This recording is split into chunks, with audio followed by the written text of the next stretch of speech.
Today I'm going to show you how to create a custom 404 page in WordPress using Elementor.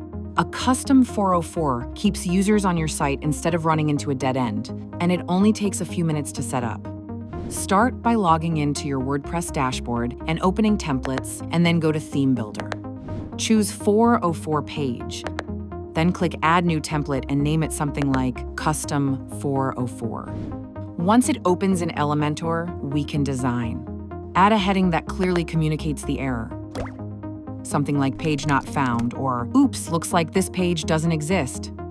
Under that, add useful actions like a button back to the home page, a link to your blog, or even a search bar so visitors can find what they actually came for. You can drag in images, icons, or blocks to match your site's visual style.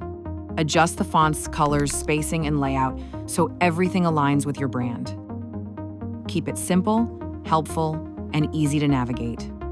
When you're happy with the design, click Publish.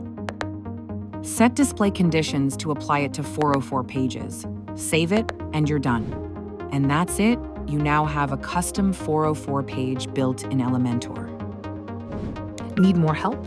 New Target's tailor-made support plans have you covered. Learn more at newtarget.com.